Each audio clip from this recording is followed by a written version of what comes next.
Welcome back to Plane Time here in Orlando, Florida, with Michael Jannine, our guest of the day. And Michael has been sharing with us a little bit about his background, a little bit about airworthiness documentation, and we're all able to catch this, only 15-minute segments or 14 or 16, but it's so important, and we want to leave you with where to go to get more information after this, as we've been streaming live. Aviation is very historical. It goes back in the past, many, many, many, many years. Well, about 100 or so. Wow, more than that. But anyway, we want to talk about the future. And Michael has been around enough education facilities, and he's up on some of the later technologies that we're trying to encourage folks like Kira to get involved with aircraft and aviation maintenance. Michael, again, thanks for being here with us today. Oh, you're welcome. We want to talk about, and I like to call it the ultimate airman. A mechanic with a pilot's license is golden. A pilot with a mechanic's license is golden.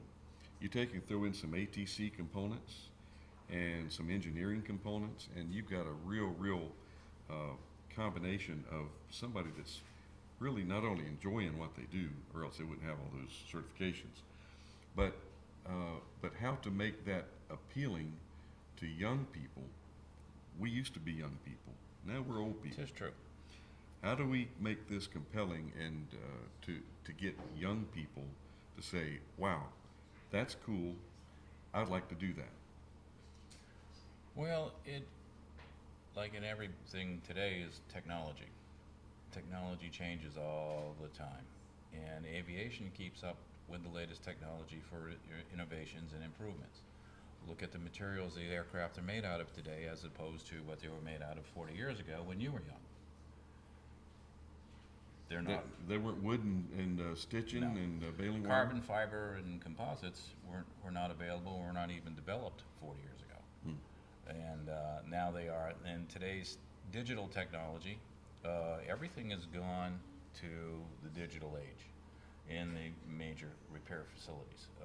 All the records are kept electronically, and it's all acceptable to the FAA. The newest technology available out there now is the wearables. Wearables. It's it's wearable technology. It's glasses with heads-up displays on them that will actually show you the documentation that you're looking at, or the inspection procedures and the panels, and or the parts guide of what you're actually looking at, what you're looking for, and what your procedures are for this repair or inspection. And it comes out in it's not Google Glasses. It's a different version, but it's very interesting, and the technology is just starting from there. What it's going to be like in 10, 20 years from now, who knows? But this technology nowadays is incredible, because you're no longer carrying around all the manuals or having to go research all the stuff for your inspection or your removal procedure, whatever you're going to do for the maintenance on it. It's all right there in front of you. And it's very time consuming, and to keep going back and to research everything that you need to know for your exact procedure or work job that you're going to perform. Do you still have to get your hands dirty, Michael? Absolutely. It's still a requirement. It's if you're doing any actual work, if you're doing inspection, your hands don't get that dirty. But if you're doing the actual work, if you're changing tires, which everybody does, everybody starts as a mechanic changing tires in the tire shop. How about go and get me a bucket of mag drops? That's too old for me. I don't know that reference. How about the prop wash? There's a bucket of prop wash over there. If you can go get that prop wash. I have for me. heard that, but that was a long time ago. They don't have that anymore. But how do you wash the props if you don't have prop wash? Mother Nature. But there are certain things, where you're getting at. There's certain things that you got to pay your dues. You got to sweep the floor. You got to start somewhere. Everybody starts somewhere. There's a lot of places to start in aviation somewhere, and you just work in whatever direction appeals to you the most, and whichever one gives you the better sense of adventure and completion. If you're looking for a real fulfilling, happy life, as far as your career goes, almost anything you do in aviation can fit that bill. When I was coming up, I just loved to be around an airport.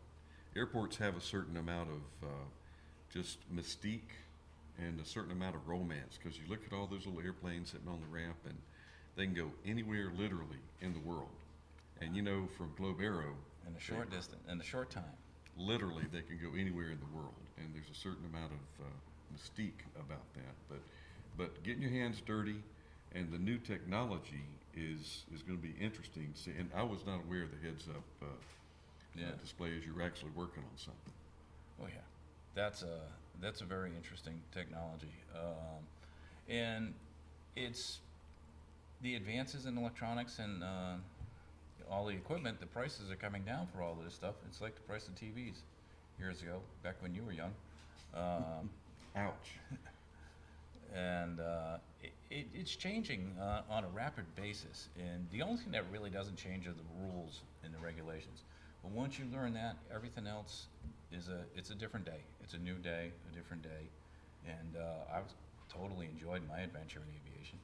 It's not over yet, is it? I hope not. Okay, because you've got a few more left, a few more years, and you're. I put a challenge out there to you to find a young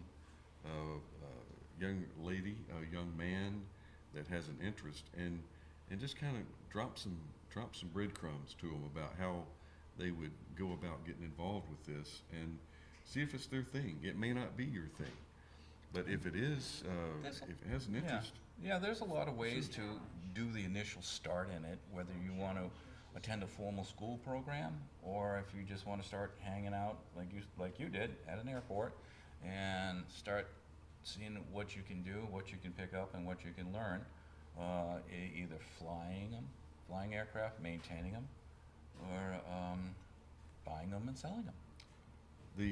Are you familiar with PAMA? I've heard of it, a little bit about it. I know some of it, not entirely familiar with it. PAMA, Professional Aviation Maintenance Association, they're coming along strong at the education and the youth involvement with aviation. But I was talking with John Golia yesterday, and he's the president of PAMA. Okay. And they're doing a lot of things I had no knowledge of, and it just goes to show you, just when you think you know it all, there's something else you're going to learn. Yeah. And I don't ever think that I know it all, but I learned a lot yesterday in talking about PAMA and how they're involving youth. Well, this is a prime time for anybody under 25 or 30 to get involved in aviation, because if you look at the age cycle of all the pilots and the mechanics, everybody's aging out of the system. And you can't have all of these people aging out of the system at this kind of rate without being able to replace them. And if you the opportunities for career employment and career advancement are phenomenal at this stage in time. And how about the money? People sometimes get all hung up about. Everybody wants to be an airline captain because they know that they make $200,000, $300,000, $400,000 a year and all that. Yeah, that's changing, but yeah, it's like coming everything down. else. The salaries in aviation are very competitive and are very can be very lucrative and rewarding. It depends on what field you specialize in, if you decide to specialize in a field. There are some NDT professionals that are making a lot of money doing non-destructive testing. There are composite repair people that are doing extremely well. Mm-hmm. And once again, it all starts with the certification for your own personal basis and training. Once you achieve your certification level, then you're free to go on to do other things and advance that certification or acquire other certifications, be it after your A&P. There are other opportunities for advancement, and the money can be quite well, depending if you go corporate aviation or the airlines, or even just private aviation. Some of the private aviation guys are doing quite well. It can get to be a very, very niche or niche. I'm not sure how to pronounce Niche, that. yeah. Is it niche? A niche industry to where dope and fabric, people that are really good and understand dope and fabric work.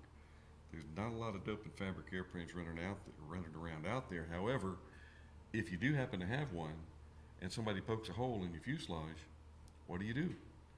You can't just replace the fuselage, or you can just not fly the airplane. But you go to find somebody that knows, that specializes in that, and Right.